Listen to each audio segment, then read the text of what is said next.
एक ये पार्ट। अगर आपका फोरहेड ज्यादा बड़ा है तो आप यहाँ से करना है। अच्छा, हमेशा याद रखें आपने कलर को जब भी अप्लाई करना है ना, तो आपने लाइन जो है वो शार्प नहीं है, ठीक है। उसके लिए भी हम कंटूरिंग करेंगे। अगर करने के लिए या तो की जाती है कंटूरिंग, इसके अलावा कंटूरिंग हेलो माय ब्यूटीज, अस्सलाम वालेकुम and welcome back to my YouTube channel. मैं हूं अतरा शहरियार और मेरे चैनल पे मिल रहा है जी आपको फ्री मेकअप कोर्स, जो कि आपको सर्टिफिकेट्स भी मिलेंगे, जिसमें आपने करना ये है कि नोट्स बनाने हैं, साथ में आपने जो है वो लेक्चर्स लेने हैं। जो मैं होमवर्क्स दूंगी वो आपने होमवर्क्स करने हैं, ठीक है। तो लास्ट लेक्चर में जी हम लोगों ने बहुत ही मजे की चीज पढ़ी थी। हम लोगों ने कंटूरिंग के बारे में जाना था, उसके सारे प्रोडक्ट्स के बारे में हम लोगों ने नॉलेज गेन की थी कि कौन से प्रोडक्ट्स हमने यूज करने हैं, कौन से ब्रशेस हमने यूज करने हैं, कौन से जो है वो कलर्स हमने कौन सी टोन के लिए यूज करना है। ईच एंड एवरीथिंग मैंने डिटेल से आपको बताया था। अगर अभी तक आपने वो वाला लेक्चर नहीं देखा है ना, तो काइंडली पहले जाएं, वो लेक्चर देखें, उसके बाद आपने वापस आना और ये वाला लेक्चर देखना है, ठीक है। तो चलें वहीं से जहां से सिलसिला टूटा था वहीं से दोबारा आगाज करते हैं। तो मैंने आप लोगों को लास्ट लेक्चर में बता दिया था कि कौन से टोन पर आपने कौन सा जो कलर वो यूज करना है, ठीक है। तो ये कुछ कलर्स यहाँ पे लिखे हुए भी हैं, आपने नोट्स बनाने हैं, और अगर आप मेरे नोट्स जो है वो लेना चाहते हो तो वो भी मैं आपके साथ शेयर कर दूंगी, नो प्रॉब्लम। वो भी बिल्कुल फ्री ऑफ कॉस्ट है, ठीक है, उसके भी कोई चार्जेस नहीं है। अच्छा, अब हम आ जाते हैं जी फेस शेप्स की तरफ। जो मेन हमारा जो कंटूरिंग है ना, वो की क्यों जाती है। मैंने आपको बताया था कंटूरिंग हम लोगों ने या तो जब हम फाउंडेशन अप्लाई करते हैं ना, तो हमारा फेस बिल्कुल फ्लैट हो जाता है, जैसे कि आप ये देख सकते हो, ठीक है। जब हम फाउंडेशन अप्लाई करते हैं तो हमारा फेस बिल्कुल ऐसे हो जाता है, जिसके ऊपर कोई शेडो नहीं होता, बिल्कुल फ्लैट, ठीक है। हमने क्या करना होता है कि हमने अपने नेचुरल फीचर्स को एनहेंस करना होता है। आपने अक्सर मिरर के सामने खड़े होकर देखा होगा कि हम जब अपने फेस को देखते हैं ना, तो हमारे फेस पे बहुत सारे शेडोज होते हैं, यानी कहीं से कलर हमारा थोड़ा सा लाइट होता है, कहीं से फेयर होता है, कहीं से डल होता है, ठीक है। तो उसकी वजह से हमारा उसकी वजह से हमारे फेस के फीचर्स नजर आते हैं, ठीक है। तो अगर हमारा फेस बिल्कुल फ्लैट हो जाएगा, उस पर मेकअप हम करेंगे तो हमारा फेस बहुत चबी सा लगेगा, ठीक है। हमने बेसिकली अपने फीचर्स को एनहेंस करना है। अब फीचर्स को एनहेंस करने के लिए या तो की जाती है कंटूरिंग, इसके अलावा कंटूरिंग क्यों की जाती है, क्योंकि कुछ फीचर्स को हम लोगों ने दबाना होता है और कुछ को एनहेंस करना होता है। जैसे अगर किसी का फेस चबी है, ठीक है, तो हमने क्या करना है, उसको स्लिम दिखाना है, उसके लिए भी कंटूरिंग करेंगे। अब किसी की डबल चिन बहुत ज्यादा है, ठीक है, या ज्यादा है या बहुत ज्यादा है, जॉ लाइन जो है वो शार्प नहीं है, ठीक है, उसके लिए भी हम कंटूरिंग करेंगे। अगर किसी का जो फोरहेड है वो काफी ब्रॉड है, तो उसके लिए भी हम कंटूरिंग करेंगे। तो अब कंटूरिंग करनी कैसे है, ये सवाल ये पैदा होता है कि हमने कंटूरिंग करनी कैसे। अगर किसी की नाक बहुत ज्यादा चौड़ी है, उसको स्लिम दिखाने के लिए भी हम क्या करेंगे, कंटूरिंग करेंगे। अब हमें कंटूरिंग के टूल्स तो पता चल गए, हमें कंटूरिंग के प्रोडक्ट्स भी पता चल गए, हमें कंटूरिंग के लिए कलर्स भी पता चल गए। अब हमें ये कैसे पता चलेगा कि हमने कंटूरिंग कैसे करनी है, तो उसके लिए आपने देखनी है ये वीडियो, आपने देखना है ये लेक्चर। इस लेक्चर में इंशाल्लाह आपको इतना नॉलेज मिल जाएगा कि आप आराम से किसी भी क्लाइंट की फेस की कंटूरिंग कर सकते हैं और अच्छे से कर सकते हैं, ठीक है। तो अभी तक अगर आपने चैनल को सब्सक्राइब नहीं किया है तो जल्दी से सब्सक्राइब कर लो। अगर आपने अभी तक कोर्स को ज्वाइन नहीं किया ना, तो जल्दी से कोर्स को ज्वाइन कर लो, क्योंकि इसके आपको सर्टिफिकेट्स भी मिलेंगे, ठीक है। तो चलें स्टार्ट कर लेते हैं। मैं सबसे पहले आपको बताऊंगी फेस के शेप्स के बारे में, ठीक है। हमारी बेसिकली नॉर्मली अल्लाह ताला ने बहुत सारी टाइप्स की फेस शेप्स बनाई हैं, ठीक है। हर इंसान का फेस दूसरे इंसान से डिफरेंट है। अब जो उसमें होता है आइडियल फेस शेप, ठीक है, जिस तरह आईज की बहुत सारी शेप्स होती हैं, जिस तरह से आई कलर्स बहुत सारे होते हैं, जिस तरह से आईज की या स्किन की बहुत सारी टाइप्स होती हैं, उस तरह से फेस की भी बहुत सारी टाइप्स होती हैं, बहुत सारी शेप्स होती हैं। अब सबसे पहले जो शेप आ जाती है वो स्क्वायर शेप, ठीक है। इसके बाद आ जाती है जो ओवल शेप, मैं साथ से पिक्चर्स लगाती जा रही हूँ। इसके बाद आ जाती है जी हार्ट शेप, उसके बाद आ जाती है जी राउंड शेप, और उसके बाद आ जाती है ऑब्लॉन्ग, ठीक है। आपने हमेशा याद रखना है, हमेशा हमेशा इस चीज को याद रखना है कि जैसे आलमंड आइज जो होती है ना, वो हमारी आइडियल आईज होती हैं, इसी तरह फेस में ओवल शेप जो होती है ना, वो आइडियल फेस शेप होती है। यानी जितनी भी हमारी फेस शेप होती है ना, उनको हम लोगों ने दिखाना होता है कंटूर करके ओवल, ठीक है। वो किस तरह से दिखाना है वो मैं अब आपको बताती हूँ। तो उससे पहले आपने मुझे क्वेश्चन का आंसर देना है, वो भी कमेंट सेक्शन में। आपने मुझे बताना है कि कट क्रीज मेकअप की कितनी टाइप्स होती हैं और उनके नाम भी आपने मुझे बताने हैं, ठीक है। तो चलें जी अब आगे बढ़ते हैं और मैं आपको बताती हूँ कि हम लोगों ने कंटूरिंग किस तरह से करनी है। आपने हमेशा याद रखना है कि हमेशा 8 to 9 पॉइंट्स होते हैं जिनको हमने कंटूर करना होता है, ठीक है। वो बेसिकली कौन कौन से होते हैं, फोरहेड के पॉइंट्स होते हैं, चीक्स को इनहेंस करने के लिए चीक बोन्स के होते हैं पॉइंट, इसके अलावा चिन एरिया के कुछ पॉइंट्स होते हैं और नोज एरिया के पॉइंट्स होते हैं। अब जैसे कि ये हमारे पास एक फेस है और ये ओवल शेप में है, ठीक है। आप देख सकते हो इसकी यहाँ से ओवल है, ठीक है। अब किस तरह है वो मैं आपको बताती हूँ अभी। अच्छा, इसके हम लोगों ने कौन कौन से पार्ट्स को इनहेंस करना होता है, मतलब अगर कोई भी फेस हमारे पास आ जाता है तो उसको इनहेंस किस तरह से करना है, उसके फीचर्स को हम लोगों ने टोटल 8 पॉइंट्स को कवर करना होता है कॉन्टोर करके। फोरहेड के ये 2 पार्ट्स, एक ये पार्ट एक ये पार्ट। अगर आपका फोरहेड ज्यादा बड़ा है तो आप यहाँ से भी मिड से भी उसकी कंटोरिंग कर सकते हो, ठीक है। इसके अलावा चीक बोन्स के ये 2 पार्ट्स होते हैं। इसके अलावा जॉ लाइन यानी चिन एरिया के ये 2 पार्ट्स होते हैं। अगर आपका फेस ज्यादा लॉन्ग है और आपकी जो चिन है वो ज्यादा वाइड है यहाँ से एरिया, तो आप ये पार्ट भी कॉन्टोर करोगे। इसके अलावा जो नोज की कॉन्टोरिंग है वो यहाँ से यहाँ तक कॉन्टोर की जाती है, ठीक है। अब किस तरह से करना है वो मैं आपको बताती हूँ। तो आप पहले इसका स्क्रीनशॉट ले लो, जिन्होंने नोट्स बनाने हैं वो इसका स्क्रीनशॉट जो है आराम से ले सकते हैं। वैसे मैंने आप लोगों को बताया कि मैं नोट्स आप लोगों को इंस्टाग्राम पे भी प्रोवाइड कर दूंगी। अगर आपने इंस्टाग्राम पे मुझे फॉलो नहीं किया हुआ तो मुझे जल्दी से इंस्टाग्राम पे फॉलो कर लें। आईडी आपको यहाँ नजर आ रही होगी, ठीक है। आपने मुझे इंस्टाग्राम पे फॉलो कर लेना है क्योंकि मैं नोट्स वहीं पे शेयर करूंगी। इसके अलावा शेयर करने का और कोई तरीका नहीं है, वहीं पे शेयर करूंगी क्योंकि मैं फ्री ऑफ कॉस्ट आपके साथ शेयर कर रही हूँ, पब्लिक करूंगी नोट्स। अगर मैं पेमेंट लेती तो फिर मैं जो है वो आपको अलग अलग देती, लेकिन नहीं, मैंने आपके लिए सब कुछ फ्री में रखा है। मेरा मकसद यही है कि जो लड़कियां घर में बैठकर जो है वो सीखना चाहती हैं और अच्छे से सीखना चाहती हैं वो जो है वो मेरे कोर्स को ज्वाइन कर सकें और सीख सकें, क्योंकि पैसा इंसान कमा लेता है, ठीक है, लेकिन आप किसी को जो नॉलेज दे रहे हो किसी के काम आ सके। आजकल मुल्क के हालात ऐसे हैं कि आप जितनी भी लड़कियां हैं उनको घर बैठ के कुछ ना कुछ करना चाहिए, तो इसी मकसद के लिए मैंने जो है वो कोर्स स्टार्ट किया था। अच्छा, तो जिन्होंने स्क्रीनशॉट लेना है वो उसका स्क्रीनशॉट ले लें। उसके बाद हम बात कर लेते हैं सबसे पहले कि राउंड फेस। जब किसी आपके क्लाइंट का जो फेस है वो राउंड होगा, बिल्कुल गोल होगा। गोल जब होगा ना, उसके आप नोट करोगे जो उनका चीक बोन एरिया है ना, ये यहां से वो काफी वाइड होगा, ठीक है, गोलाई में आएगा फेस। तो उसके आपने जो एरिया जो है वो आपको वाइड दिख रहा है, आपने उसको कॉन्टूर कर देना है, ठीक है। उसके लिए आप क्या करोगे, यहां से ये एरिया, ठीक है, यूं करके, और यहां से ये एरिया कॉन्टूर करना है। आपने अपना ब्रश पकड़ना है। मैं यहाँ पे छोटा ब्रश ले रही हूँ क्योंकि यहाँ पे मेरे पास रियल फेस नहीं है, ठीक है। आपने क्या करना है कि आपने उस पर कोई भी कलर ले लेना है, ठीक है, अपने क्लाइंट के फेस टोन के हिसाब से। उसको फिर आपने कलर लेने के बाद थोड़ा सा डस्ट ऑफ करना है, ठीक है। उसके बाद अब आप यहाँ से इसको थोड़ा सा राउंड करोगे, इस पार्ट को, ठीक है, यहां से, क्योंकि हम लोगों ने ये पार्ट जो है वो ज्यादा वाइड है, ये पार्ट ज्यादा वाइड है, हम लोगों ने इसको खत्म करना है, ठीक है। तो हम खत्म तो कर नहीं सकते, लेकिन हम उसके ऊपर शेडो क्रिएट कर सकते हैं, क्योंकि अब ये रियल फेस नहीं है, इसलिए आप लोगों को जो है वो थोड़ा सा बस समझना है। क्योंकि मैं आपके साथ ये प्रैक्टिकल इंशाल्लाह मुझे कोई जैसे ही मॉडल मिलती है मैं आपके साथ ये प्रैक्टिकल भी आपके साथ शेयर करूंगी। उसके बाद आपने यहां से करने के बाद आपने हमेशा याद रखना है कि जो आपका कान होता है ना, जहां पर आपका कान स्टार्ट होता है, कान की लू जहां से स्टार्ट होती है, लू ही बोलते हैं आई थिंक सो, वहां से अगर आपने फेस उठा हुआ दिखाना है तो आपने बिल्कुल वहां से स्टार्ट करना है, नोज और लिप्स के दरमियान में, ठीक है।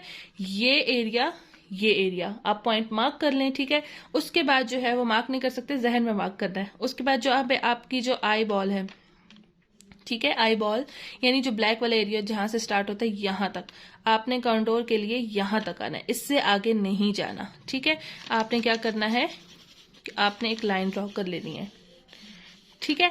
आपने आई बॉल से आगे नहीं आना, क्योंकि जब हम थोड़ा सा इसको करेंगे ना, ब्लेंड करेंगे तो कलर थोड़ा खुद ब खुद आगे आ जाएगा। लेकिन अगर आप ज्यादा आगे लेकर आओगे, कलर को यहां तक लगा लोगे, यहां तक लगा लोगे, इतना ज्यादा कलर अप्लाई कर लोगे, तो जब आप इसकी ब्लेंडिंग करोगे तो ये और ज्यादा आगे आना शुरू हो जाएगा। मैंने आपको स्मोकी आई में भी ये चीज बताई थी कि आपने अपने जो है वो आई बॉल के ऊपर रहना है। जब आप ब्लेंडिंग करोगे तो इनर कॉर्नर आउटर कॉर्नर के ऊपर खुद ही कलर आ जाएगा। और ब्लेंडिंग आपने जो है वो अच्छे से करनी है, आपकी यहाँ पे हार्श लाइन नहीं दिखनी चाहिए, ये बात आपने हमेशा याद रखनी है।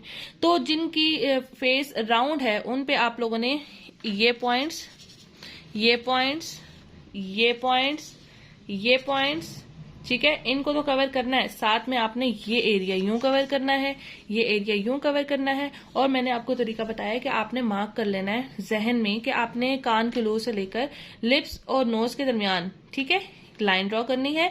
और अब आपने अपनी आई बॉल उससे पीछे यहां पे रुक जाना है, इस आई बॉल से आगे नहीं आना, ठीक है। नेक्स्ट आ जाते हैं जी ओवल फेस। मैंने आपको बताया था कि जो ओवल फेस होता है ना, उसके चीक बोन एरिया थोड़ा वाइड होता है, बाकी वो लॉन्ग होता है, ठीक है। तो इसमें भी आपने हल्का सा चीक बोन एरिया को कॉन्टूर करना है। इसके अलावा बाकी सारे पॉइंट्स पे आपने शेडोज जनरेट करने हैं ताकि आपका जो नेचुरल फीचर्स है वो इनहेंस हो। लेकिन जिस फीचर को आपने कम करना है, मतलब आपने चेंज करना है, ठीक है, जिस फीचर को आपने चेंज करना है वो है आपका बेसिकली चीक बोन एरिया, कि आपने इसको थोड़ा सा सही से कॉन्टूर करना है यहां से, ठीक है। इसकी ये जब हम यहां से कंट्रोल करेंगे, थोड़ा सा हम यहां से कंट्रोल करेंगे और फिर वही मेथड यूज करेंगे कंट्रोल करने के लिए जो मैंने आपको पहले बताया था। तो आपने जो है उसी मेथड को फॉलो करना है और आपने ओवल शेप जो फेस है उसको कंट्रोल करना है। अच्छा, हमेशा याद रखें, आपने कलर को जब भी अप्लाई करना है ना, तो आपने यूं ऊपर की तरफ ब्लेंडिंग करनी है, यहां से ऊपर, यहां से नीचे की तरफ ब्लेंडिंग नहीं करनी। अगर आप नीचे की जाने ब्लेंडिंग करोगे ना तो आपका कलर बहुत ज्यादा फैल जाएगा, ठीक है। ये तो कागज है, पेज है, इस पे नहीं आपको इतना वो हो रहा होगा, लेकिन जब आप फेस की ब्लेंडिंग करोगे तो आपने हमेशा अपवर्ड करनी, यहां से नीचे नहीं करनी। आपने लाइन ड्रॉ की, ठीक है, लाइन ड्रॉ करने के बाद आपने यूं अपवर्ड करनी है ब्लेंडिंग, ठीक है। आपने हमेशा याद रखना है आपका ये जो है ना, ये लाइन थोड़ी सी क्रिस्पी, थोड़ी सी शार्प होनी चाहिए। उसके लिए आप क्या करते हो कि आप थोड़ा सा ब्यूटी ब्लेंडर के ऊपर या ब्रश के ऊपर आप ले लेते हो फेस पाउडर और उसको यहाँ पे यूं अप्लाई कर लेते हो। यहाँ पे भी आपने अक्सर वीडियोस में देखा होगा, मुझे अगर कोई क्लिप मिला तो मैं यहाँ साइड पे चला दूंगी, आपको आइडिया हो जाएगा उससे भी, ठीक है। तो आपने इस एरिया को बिल्कुल नीट एंड क्लीन दिखाना है। इसी तरह से फेस की, और यानी आप जॉ लाइन की या चिन एरिया की अगर कर रहे हो तो आपने यहाँ पे आपने ख्याल रखना है कि आपने ऊपर की तरफ ब्लेंडिंग नहीं करनी, नो, आपने हमेशा नीचे की जानिब और गर्दन की तरफ ले जाना है इसको, ठीक है। नीचे की तरफ ब्लेंडिंग करनी है, यहां से भी आपने नीचे की तरफ ब्लेंडिंग करनी है, यहां से भी आपने नीचे की जानिब ब्लेंडिंग करनी है और उसको गर्दन की तरफ ले जाना है, ठीक है। और आपने जो नोज एरिया की ब्लेंडिंग करनी है, आप हमेशा याद रखें कि आपका जो इनर पार्ट होगा, इनर पार्ट, इन दोनों लाइंस के दरमियान जितना डिस्टेंस आप कम रखेंगे ना, उतनी आपकी जो नाक है वो स्लिम लगेगी। लेट सपोज यहां और यहां मैंने लाइन क्रिएट की है और यहां पे डार्कर शेड आ रहा है, ठीक है। तो आपकी जो नोज है वो बहुत ज्यादा स्लिम लगेगी। इसके अलावा अगर मैं एक लाइन यहां क्रिएट करती हूँ और एक यहां क्रिएट करती हूँ, यानी ये एरिया जितना ज्यादा होगा बीच में जहां पे हम हाइलाइटर लगाते हैं, बेसिकली जो कंसीलिंग और जो हाइलाइटिंग और ब्रॉन्जिंग और कॉन्टोरिंग, ये सब साथ साथ चलता है, ठीक है। अब इनमें डिफरेंस क्या है मैं आपको वन बाय वन करके बता रही हूँ, ठीक है। आगे आने वाले लेक्चर में हम कंसीलिंग के, हाइलाइटिंग के और ब्रॉन्जिंग के बारे में भी जानेंगे, ठीक है। तो जो मिड वाला एरिया ना, आपने अभी बस यही एज्यूम कर लें कि ये हाईलाइट करना होता है। इस एरिया पे हमने कभी भी ब्राउन शेड नहीं लगाना। ये दो एरिया जो होते हैं साइड के, अब इनकी ब्लेंडिंग आपने यू ऊपर की तरफ नहीं करनी। यहाँ पे आपने लाइन क्रिएट की, क्रिएट करने के बाद आपने इसको थोड़ा सा यूं करके नीचे की जाने ब्लेंड करना है, ठीक है, यानी नोज के साइड एरिया पे आपने ब्लेंडिंग करनी है। उसके बाद जब आपने ब्लेंडिंग खत्म कर दी तो फिर ये नीचे वाला एरिया जहां से आपका गाल शुरू हो जाता है, ठीक है, चीक्स आपके शुरू हो जाते हैं, वो वाला एरिया आपने कभी भी उसके ऊपर ब्राउन शेड नहीं लगाना, उसको आपने हाईलाइट करना होता है, ठीक है। आई होप सो आपको मेरी बात समझ आ रही होगी जो मैं कहना चाह रही हूँ। अब नेक्स्ट फेस टाइप है जी ऑबलोंग, यानी आपका लंबा फेस है अगर, तो ठीक है, अगर आपका फेस यूं लंबाई में है तो आपने ये चिन एरिया यहां से, ठीक है, ये पॉइंट एक मार्क करना है, ये जहन में रखना है कि इसको कट करना है, इसको चेंज करना है कंटूर करके, और एक फोरहेड, यानी आपने यहाँ पे इस तरह से कंटूरिंग करनी है। मैं आपको थोड़ा सा बता देती हूँ कि आपने यहाँ से जो कंटूरिंग करनी है उसको यूं नीचे की तरफ नहीं लाना, हमेशा याद रखना है आपने उसकी कंटूरिंग ऊपर की जानिब करनी है और उसको बालों के अंदर मिक्स कर देना है, ठीक है। आपका यूं फोरहेड के ऊपर जब आप कंटूरिंग करेंगे ना तो आपका फोरहेड जो है ये मिड वाला एरिया हाईलाइट होगा, और जो ये एरिया है साइड वाला और ये मेन जो है हम लोगों ने ये एरिया कट करना है, ठीक है। तो इसकी कंटूरिंग जो है आपने जब नीचे की तरफ करोगे ना तो ये क्या होगा कि ये जो हाईलाइटेड एरिया है ये दब जाएगा। हमने ये दबाना नहीं है, ये निखारना है, और ये एक्स्ट्रा जो पार्ट है उसको दबाना है। उसको दबाने के लिए हम इसकी ब्लेंडिंग ऊपर की जानिब करेंगे और इसको अच्छी तरह से बालों के अंदर मिक्स कर देंगे, और नीचे जो यहाँ पे चिन पे हम करेंगे ना उसको हमने नीचे गर्दन की तरफ लेके आना है। इसके अलावा jaw line natural feature enhance करने के लिए, और ये वाला एरिया इसी तरह से, इसके अलावा नोज की कंटूरिंग भी सेम उसी तरह से होगी, ठीक है। नेक्स्ट हमारे पास आ जाता है जी स्क्वायर फेस। स्क्वायर फेस आपने देखा होगा कि वो बिल्कुल इस तरह से स्क्वायर होता है। अगर हम इसके ऊपर भी स्क्वायर बनाए यूं, ऐसे, ऐसे और ऐसे, तो हमें पता चलता है कि हमारी जॉ लाइन में जो कॉर्नर्स हैं ये बाहर निकले हुए हैं यहां से। इसके अलावा फोर हेड एरिया जो है साइड से बाहर निकला हुआ है। तो उसके लिए हम क्या करेंगे, आपने ये एरिया काउंटोर करना है, ये एरिया कॉन्टोर करना है। कंटोरिंग नीचे की तरफ करनी है, गर्दन की तरफ लेके जानी है। यहाँ से भी आपने कंटोरिंग नीचे की तरफ करनी है, गर्दन की तरफ लेके जानी है। यहाँ से आपने फोरहेड के कॉर्नर्स को कंटोर करना है, ठीक है। कॉर्नर एरिया इसका बाहर निकला हुआ होगा तो उसको आपने ब्लेंड करके ऊपर बालों के अंदर ले जाना है, और इस एरिया को भी आपने इसी तरह से ब्लेंडिंग करके बालों के अंदर ले जाना है। बाकी जो है वो उसी तरह से फेस की कंटोरिंग होगी। नोज की कंटोरिंग आप नोज के हिसाब से करोगे। जो हमारी हार्ट शेप होती है वो इस तरह से होती है। इस तरह से यहाँ पे हार्ट बना लें आप, इस तरह से यूं, ठीक है। यानी हमें पता चला कि हमारे जो चीक बोन्स हैं वो थोड़ी सी ज्यादा होती हैं, चिन तो आके छोटी हो जाती है, जॉ लाइन भी छोटी हो जाती है, और इसके अलावा हमारा जो फोरहेड की साइड्स हैं वो थोड़ी ज्यादा होती हैं। तो हमने फोरहेड की साइड्स को काउंटोर करना है चेंज करने के लिए, चीक बोन्स को थोड़ा सा काउंटोर करना है, बाकी सेम वैसी ही काउंटोरिंग करनी है जिस तरह से हम लोगों ने पहले की थी। अच्छा, एक और चीज मैं आपको एक और चीज बताती चलूं कि जब आपने नोज की कंटोरिंग करनी है ना, तो आपने हमेशा अपने जो आपकी आईब्रोज हैं वहां से स्टार्ट करनी है, ठीक है। यहाँ से आपने कलर लगाना है, यहाँ से स्टार्ट करना है ताकि यहाँ थोड़ा सा कलर की डेप्थ ज्यादा हो। उसके बाद आपने कलर को नीचे की जानिब लेकर आना है, कलर को यहाँ से ब्लेंड करते हुए ऊपर की तरफ लेके जाना है और आईब्रोज के अंदर मिक्स कर देना है। आपने कभी भी ये एरिया छोड़ना नहीं है। अगर आप ये एरिया छोड़ दोगे तो ये अजीब सा लगेगा, ठीक है। आपने हमेशा इस चीज का ख्याल रखना है। और होपफुली आज की वीडियो से आपने बहुत कुछ सीखा होगा। कंटोरिंग की काफी आपको नॉलेज हो गई होगी कि कंटोरिंग क्यों करनी है, कैसे करनी है, कौन से फेस के साथ कौन सी कंटोरिंग जाएगी। ईच एंड एवरीथिंग मैंने आपके साथ डिटेल में शेयर किया है। अगर अभी भी आपके कुछ क्वेश्चंस हैं कंटोरिंग से रिलेटेड तो आप मुझे कमेंट सेक्शन में जो है वो अपनी राय से आगाह कर सकते हो। आपको जो पूछना है आप मुझसे कमेंट सेक्शन में पूछ सकते हो। इसके अलावा इंस्टाग्राम हैंडल यहाँ पे आपको गिवन है, नजर आ रहा होगा। यहाँ पे मुझे आप इंस्टाग्राम पे फॉलो नहीं किया तो इंस्टाग्राम पे फॉलो कर लें, वहां पे भी आप क्वेश्चन कर सकते हैं। लेकिन एक चीज मैं आपके साथ शेयर करती चलूं कि मुझे बहुत सारे मैसेजेस आते हैं, बहुत सारी गर्ल्स मुझे मैसेज करती हैं, तो आप लोग भी मुझे जो है वो कहते हो आप रिप्लाई नहीं करती हैं, आप रिप्लाई नहीं करती। मैं 1 बाय 1 कोशिश करती हूँ ईच एंड एवरी गर्ल का मैसेज रीड करूँ, उनको रिप्लाई करूँ। थोड़ी सी टाइम की कमी होती है जिसकी वजह से मैं फौरन से रिप्लाई नहीं कर सकती हूँ। हाँ, मैं कमेंट्स सेक्शन के कमेंट्स लाजमी पढ़ती हूँ क्योंकि कमेंट्स में बहुत सारे लोग क्वेश्चंस करते हैं। तो आपको अगर कोई भी मुझसे क्वेश्चन पूछना है ना और आपको इंस्टाग्राम पे आंसर नहीं मिल रहा है तो please please please it's a humble request कि आप मुझसे जो है वो क्वेश्चन जो है कमेंट सेक्शन में कर सकते हो। तो होपफुली आज आपको बहुत कुछ नया सीखने को मिला होगा। नया सीखने को मिला है तो वीडियो को लाइक जरूर करना, चैनल पे न्यू हो तो सब्सक्राइब जरूर करना, इंस्टाग्राम पर और टिकटॉक पे तो फॉलो करना बिल्कुल नहीं भूलना है। आपने अपना ढेर सारा ख्याल रखिए, मुझे अपनी प्यारी प्यारी दुआओं में याद रखिएगा। अपना ख्याल रखिएगा। अल्लाह हाफिज।